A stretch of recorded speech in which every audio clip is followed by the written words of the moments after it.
Сәлеметсіңдер ме оқушылар? Бүгін электростатика, электр кернеулігі, сыйымдылық тақырыбына есептер шығарамыз. 12-ші есепті қарастырайық. Жазық конденсатор асарларындағы диэлектрик өтімділігі 5-ке тең. Көлемі 10-3 дәрежесі метр куб. Диэлектриктегі өріс кернеулігі 1 мегавольт бөлінген метр болса, конденсатор энергиясы неге тең дейді. Бұл жерде электр тұрақтысы берілген 8,85 10-12 дәрежесі кулон квадрат бөлінген ньютон метр квадрат. Бұл есепті шығару үшін бізге 3 формула керек. Бірінші формула бұл энергия тең болады СУ квадрат бөлінген 2. Екінші жазық конденсаторға арналған формула электр сыйымдылығы тең болады эпсилон 0 С бөлінген Д. Одан кейін электр кернеулігі Е тең болады У бөлінген Д формуласы керек. Енді есептің шартын жазып алайық. Берілгені өтімділік эпсилонмен белгіленеді, ол тең болады 5-ке. Көлемі V тең болады 10-3 дәрежесі метр куб.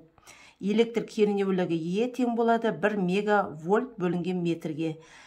Электр тұрақтысы эпсилон 0 тең болады 8,85 10-12 дәрежесі кулон квадрат бөлінген ньютон метр квадрат.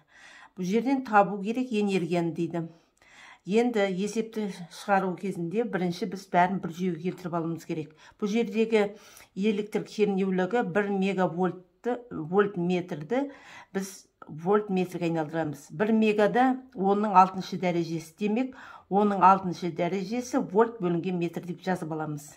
Енді есепті шығару үшін мынандай формуланы жазамыз. Бірінші энергияның формуласы СУ квадрат бөлінген 2. Енді жазық конденсатордың формуласын жазайық. Ол С тең болады эпсилон 0 С бөлінген Д. Енді осы энергиядағы С-ның орнына мына формуланы апарып қоямыз. Эпсилон 0 С-ті. Міне қойдық. Сонда ол жаңа энергия тең болады эпсилон 0 С У квадрат бөлінген 2-ді болады. Енді оң жағының алымында бөлімінде Д шамасына көбейтсек, көбейтетін болсақ, онда былай шығады. Жаңа энергия тең болады Е эпсилон 0 У квадрат көбейту С көбейту Д бөлінген 2Д квадрат болады. Бұл жердегі С көбейтуді бізге көлемді береді мына екеуі. Мына екі көбейтіндісі көлемді береді. Енді Е тең У бөлінген Д-дан біздің Уды тауып алайық. У тең болады Е көбейту Д. Демек, мына Удың орнына Е көбейту Д-ны қоямыз. Сонда ол былай болады. Жазатын болсақ, эпсилон 0 Е квадрат Д квадрат бөлінген 2Д квадрат. Д квадраттар қысқарып кетеді, көбейту V көлем қалады. Енді сонда формула мынандай болады. Энергия тең болады эпсилон 0 Е квадрат көбейту көлем бөлінген 2.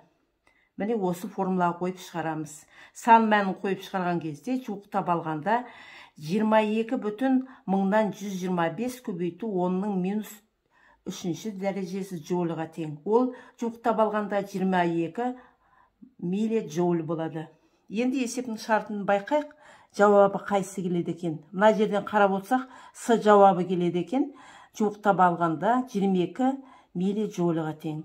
Міне осы 3 формуланы қолдану арқылы осы есепті шығаруға болады екен.